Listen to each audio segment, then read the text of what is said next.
Bora. TK, vamos lá, cara. Uma vida super humilde, você começa lavando carro. Provavelmente você não escolheu essa profissão, você precisou dessa profissão e foi o que você encontrou naquele momento.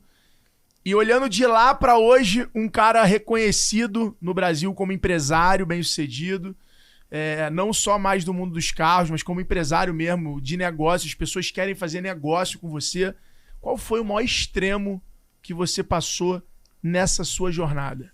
Cara, na verdade é assim, né? Tem gente que fala assim, pô, o TK mexe com carro, ele deve ser apaixonado por carro. Hoje eu sou, mas foi uma oportunidade que a vida sugeriu pra mim. Então, pô, quando eu pisei numa loja de carros a primeira vez, em 1996, eu comecei a trabalhar numa loja de carros como lavadora, uma loja de carros tipo importado. Então, o pessoal que é mais velho, em 95, 96, foi quando começou a chegar as BMW, as Mercedes, as Eclipse 3000 GT. Era quadradona.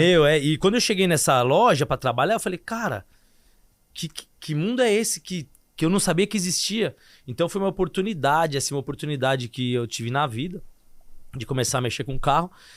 E é o que eu falo, as pessoas, existem dois caminhos, a pessoa viver e a pessoa sobreviver. Eu, para chegar no patamar que eu cheguei aqui hoje, eu sobrevivi. Então, qual que é a diferença, TK? Eu não entendi. Hoje minha filha nasceu, graças a Deus, ela nasceu rica. Então minha filha, ela vai viver. Ô filha, o que você quer fazer? Minha filha tem 4 anos, mas dando um exemplo. O que você quer fazer da sua vida? Eu quero ser veterinária.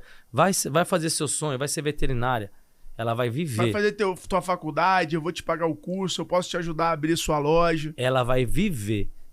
Nós, que não sei a sua história, mas pelo que você me contou também, você começou de baixo. Não, eu sempre vivi. Meu pai, desde que eu nasci, tinha uma condição legal, passou por altos e baixos, mas eu zero me vitimismo em relação a... porque quando meu pai foi... Cara, meu pai me deu tudo. Quando meu pai tava passando por uma pior, eu já tinha cruzado a arrebentação. Já tinha. Então, a galera que se identifica comigo, que tipo, começou do -1, o que eu fiz? Eu sobrevivi durante 11 anos. Sobrevivi, abdiquei de coisas, passei vontades. Então, qual foi o seu maior extremo? Meu maior extremo foi quando esses 11 anos da minha vida que eu deixei de fazer tudo que eu gostaria de fazer, passei vontades para poder cumprir uma meta que eu impus para mim, que era juntar 100 mil reais. Então, foi o maior extremo meu, foi a maior dificuldade minha, foi essa sobrevivência durante esses 11 anos. Eu sobrevivi durante 11 anos para hoje poder viver. Animal. E, cara, qual foi a venda ou o dia, se você se lembra, dessa virada? Eu sei que são vários. São vários. Mas pode ser mais de um. Quais são os dias que você lembra na tua vida assim, que você sente que virou a chave, que você foi pro próximo nível, sabe? Que me marcou muito não foi uma venda em si, foi assim, quando eu saí, que eu pedi as contas, que eu comecei a trabalhar por conta, eu ganhava uma média de 5 mil reais por mês como vendedor, isso em 2007, então era mais dinheiro que hoje. Quando eu pedi as contas, saí para trabalhar por conta, comecei a vender meus carros na rua, fazer meus negócios, primeiro mês eu coloquei 30 mil reais no bolso, então eu saí de 5 mil reais para 30 mil reais. Ali eu falei, cara, achei o ouro, achei o caminho, vou ficar rico. Então ali foi a virada de chave que eu falei, pô, eu tenho capacidade... Você lembra do dia? Cara, do dia não, mas eu lembro, eu sinto a sensação que eu lembro da sensação que eu tive.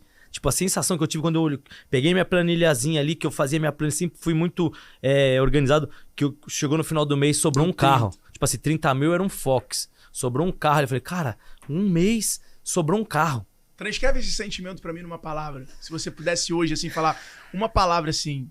Cara, tipo... Aquele momento que você abriu a planilha, viu 30 mil ali na soma, qual foi a palavra que você acha que define pra galera que você sentiu ali? Cara, Porque as pessoas têm muita dificuldade, cara. Eu tava fazendo terapia e a terapeuta falou que as pessoas têm muita dificuldade de saber dar palavras para sentimentos. E isso é uma das maiores clarezas do ser humano quando ele tá sentindo alguma coisa, ele consegue falar o que ele tá sentindo, porque aquilo ali ele bota pra fora, ele tangibiliza. Sim. Então, eu gosto de fazer esse exercício aqui com os convidados. E, cara, qual é a palavra desse momento da planilha? Eu consigo imaginar a cena. Então, deixa eu tentar. Eu nunca parei também pra... Esse podcast vai ser mas porrada. assim, cara, eu acho que a sensação que eu tive foi tipo como se eu estivesse ganhando a Mega Sena, assim, uma euforia. Senti uma euforia. Não, já sei, uma ansiedade. Ansiedade, por quê? Eu falei, cara, vou ficar rico. Eu fiquei ansioso em ficar rico. Ansiedade. Então eu fiquei muito ansioso assim, não dormia. Falei, cara, ganhei 30 mil no primeiro mês. Você ligou pra alguém? Não liguei pra ninguém, tipo assim, eu só fiquei com aquela sensação dentro de mim, cara, mas eu duvidava, será que é isso mesmo, tá certo? Mas a palavra definida é ansiedade. Pegando um gancho aqui que você falou de terapia, posso Lógico. tomar conta aqui um pouco do... Claro. Gente, eu vou falar um negócio pra vocês aqui, pra levar pra vida o que eu vou falar. Isso aqui, eu vou falar uma frase que pra galera... uma vez eu escutei uma frase que fala assim, ó, se rico gosta é porque é bom.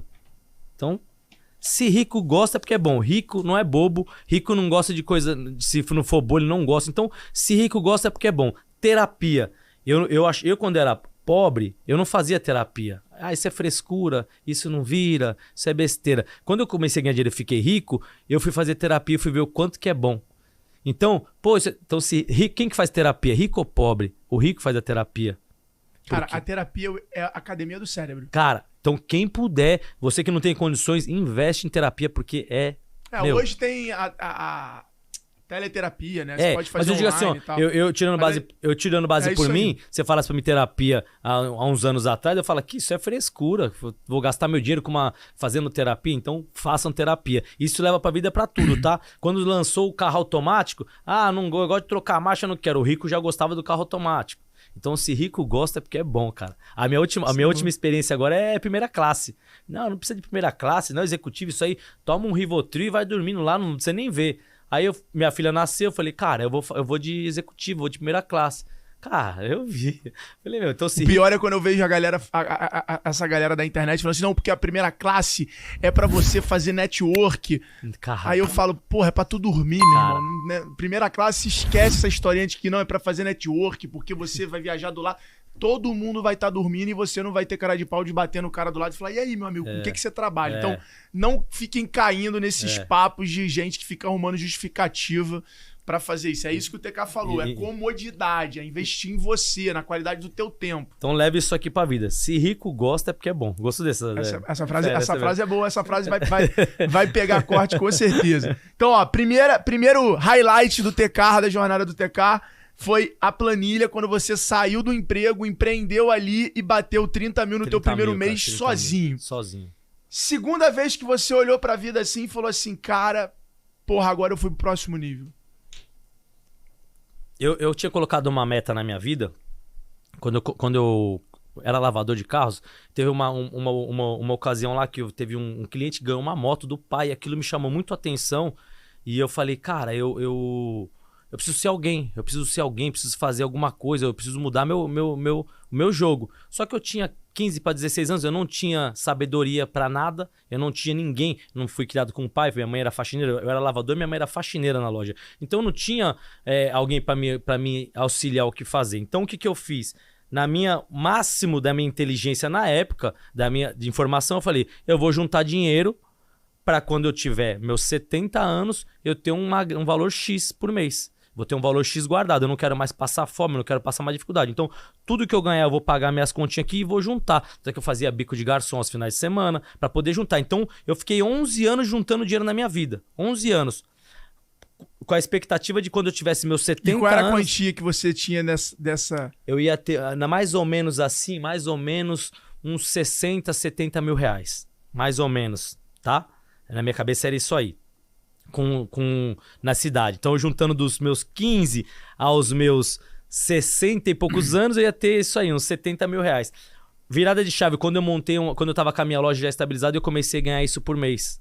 Então, isso eu falei, putz, o que eu achei que eu ia levar a vida inteira pra eu ter, eu joguei por mês. E eu quero agora perguntar pra você, qual é a palavra que descreve o sentimento de quando que você tava me contando antes da gente começar a gravar, quando você vende isso por dia? Cara, ansiedade. Também? Pra querer mais. Esse cara precisa de muita terapia, hein? Não vou te correr, não. Mas hoje eu já melhorei, Mas entendeu? Quando você vê então, isso... Eu tô falando isso da época, né? Mas hoje, o sentimento hoje, você vende isso por dia, meu amigo. Cara, não... Você lucra isso por dia. Não, mas eu não tinha parado pra pensar isso ainda. Não, então... Cara, hoje... O que você sente quando você fala assim, caraca... Porque tudo que você tá falando é muito legal, porque eu vejo isso acontecendo na minha vida também. Eu tenho esses momentos assim. Então isso é muito maneiro de você. Eu, por exemplo, não dá tempo de tu pensar, hein? Vou te ajudar aqui, tá? Mas ano passado, fui esquiar em Aspen e quando eu tava lá na montanha, eu tava trocando essa ideia com um amigo meu que tava lá junto comigo, falando, cara, a neve é uma das maiores sensações de riqueza que eu tenho. Porque eu poder estar aqui nesse lugar, com uma roupa de alta tecnologia, com um equipamento meu, sem ter que fazer conta, sem estar parcelado. Eu simplesmente, eu quero e eu estou aqui. E a minha vida, as minhas conquistas, o meu trabalho, me proporcionar estar aqui com meus amigos, com a minha namorada. Na época eu namorava, né? Agora tô casado. Cara, aquilo ali pra mim é o sinônimo de realização. Sentado na montanha e toda viagem pra neve que eu tenho, Você tem essa eu vou sensação. 2, 3 vezes por ano, é a sensação que eu tenho de realização. Ou seja, ir pra neve pra mim é sinônimo de realização. Top. Eu posso estar indo fazer kite de helicóptero, eu posso estar indo viajar de avião particular. Nada Te remete a isso. me remete à realização enquanto tá sentado na neve. Sabe? Então eu começo a pegar esses momentos pra poder falar assim, pô, o que eu sinto nesse momento? O que isso representa pra mim? E eu queria saber, cara, e essa da grana eu tenho também. Quando eu saí da Vetex, que eu ganhava 15, 20 mil por mês, passei a ganhar 50. Falei, mano, tô realizado. Aí, de repente, você tá cobrando 80 mil pra ir dar uma palestra. Aí você fala assim, mano... Mas é que eu penso, igual você... pô, ganhei 70 lá e hoje tira por dia. Aí eu falo assim, cara, mas será que hoje eu não tô também... Não posso... eu achava que eu tava lá no meu máximo. Hoje eu vi que lá era bem menos do que da minha capacidade. Então hoje eu falo, pô, será que eu tô no meu máximo? Então você é um cara grato, mas eternamente diz... como é que é? Não é descontrolado. Eu gosto de desafio, eu gosto de desafio. É, desconfortável. Desconfortável. Cara, se eu tô ganhando por dia... A minha terapeuta fala que eu gosto de me auto... É desconformado. Isso, então tipo assim, eu falo, cara, peraí, mas se um dia eu ganhava X, eu achava que ganhei 30 mil reais no primeiro mês, eu achei que eu tava tipo top. Depois eu comecei a ganhar 70 e eu vi que os 30 não era nada. Hoje os 70 é por dia. Pô, onde é o máximo que eu posso chegar? Porque eu penso assim, ó, o mesmo tanto de hora que tem meu dia, tem o seu. A gente acorda, vai dormir, tem o mesmo tanto de hora pra gente produzir. O que você tá fazendo que você tá produzindo num dia? O que eu tô fazendo? Qual foi a produção do seu dia? Qual foi o meu? Qual que é o meu máximo? Entendeu? Então eu sempre penso nisso. Qual o máximo que eu posso chegar? Qual que é o meu limite? Não é ganância. Não é questão de ganância de grana. É questão de querer testar o máximo que eu consigo chegar. Eu nunca vou ficar no conforto. Eu tô na zona de conforto. Nunca. Eu sempre vou querer mais. Por exemplo, agora eu fui em Dubai e eu falei, eu quero visitar as maiores lojas do mundo, ver como é que os caras são. Comparado à minha loja. Eu quero ir lá ver. Minha loja é top, mas eu quero ir lá ver. Animal. E eu fui lá, visitei depois eu te dou feedback do que eu achei. Então, tipo assim, eu podia falar, pô, minha loja é a loja mais famosa do Brasil, hoje eu já tô num estágio top, tá bom. Não, legal, não. Hoje eu falo, cara, já faz 2 anos que eu reformei minha loja, pô, já tem que fazer alguma coisa diferente, já deu. Agora, e aí, qual que é o próximo passo? Então eu sou assim. Tá certo, tá errado? Não sei, mas é meu jeito. Animal. Eu chamo isso de renovar a ambição, né? É que na verdade é uma adrenalina. Tipo assim, corredor não precisa de adrenalina pra... É isso, é renovar a ambição. O cara, quando vai correr Fórmula 1, ele precisa de adrenalina ali. Eu, pelo menos, falo pra mim, eu preciso disso aí, tipo, pra me mover. Eu preciso, cara, eu preciso... Você tem isso aí também? Tenho. Eu, em alguns ciclos da minha vida, eu falo uma coisa, TK, que vou compartilhar com você e quero a tua opinião. O empresário, ele não pode ter mais tesão de ver o dinheiro no banco do que o dinheiro no negócio. Se começar a ele ter mais tesão de ver a conta dele aumentando, os juros lá do banco, o rendimento aumentando, do que o dinheiro no negócio dele, ele provavelmente tá perdendo a ambição dele. Então eu falo para os meus sócios, para os meus mentorados, para os meus amigos, que é fundamental, tudo na vida é sobre renovar. A vida é muito longa. Apesar dela ser curta, ela ser rápida, né? Mas ela é muito longa. Então, bicho, não adianta. Não adianta. Você tem que saber renovar a tua ambição, você tem que saber renovar o teu relacionamento, você tem que saber renovar o teu negócio, você tem que saber renovar a tua saúde. Não tem o que fazer. Então eu falo, cara, a ambição é um dos pontos, dos pilares mais importantes para um empresário renovar. E aí é isso. Tu, nunca viajou de primeira classe? Vai de primeira classe. Sim. Nunca alugou um jato particular? Aluga um jato particular. Sente o próximo nível pra até ver se é aquilo mesmo que você quer. Exatamente. Porque pode ser que você experimente aquilo e fala assim, cara, não faz a diferença muito pra mim não. E pode ser, e tudo bem. E tudo bem. Mas você tem que ter a certeza. Eu vou dar um exemplo pessoal. Eu sempre adorei helicóptero. E aí, durante um tempo, chegou uma fase da vida que eu tinha dinheiro pra ter. E aí eu me questionei. Falei, cara, vou comprar um helicóptero ou eu alugo? O quanto eu uso? Eu uso pra quê? E aí eu fui entendendo o que é ter um helicóptero, o que é alugar um helicóptero, o que é ter uma cota de um helicóptero. Sim. Porque no fim, o que você quer? É ter... Quer voar. Disponibilidade? Ganhar tempo. Então, cara, dá pra... Eu não preciso ter a máquina. O tesão não tá ali. Mas eu tenho amigos que o tesão tá em ter o helicóptero da cor dele. Ele saber Adesivar, que está na garagem, na cor que ele escolheu. Ele pousar no lugar e falar, não, espera aí. Ele pousar onde ele quer sem ter que ver a infraero. Cara, só que eu já descobri que não é isso que eu quero.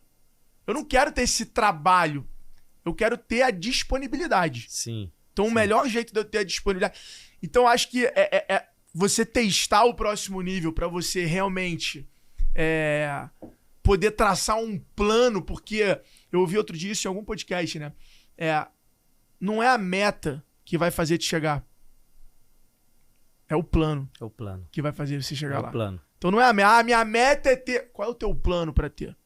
Eu sempre tive um plano na minha vida Isso inteira. que vai fazer... isso que tá um plano. Isso que tá aparecendo, exatamente. Sempre, desde quando, comecei ali... Qual foi o meu primeiro plano? Juntar dinheiro. Era o máximo da minha capacidade que eu tinha. Segundo plano, qual que foi? Eu vi que se eu juntar dinheiro, se eu tiver um capital, eu posso trabalhar e ganhar dinheiro pra mim. Então, qual que é o próximo plano? Eu juntar um X de capital pra depois pedir as contas. Então, eu sempre tive um plano na vida. Sempre. Qual que é o próximo plano? Meu plano agora, eu tenho uma loja, minha loja é se tornar uma marca. A Tecar se tornar uma marca. Isso eu planejei. Falei, a Tecar vai tornar uma marca igual uma grife.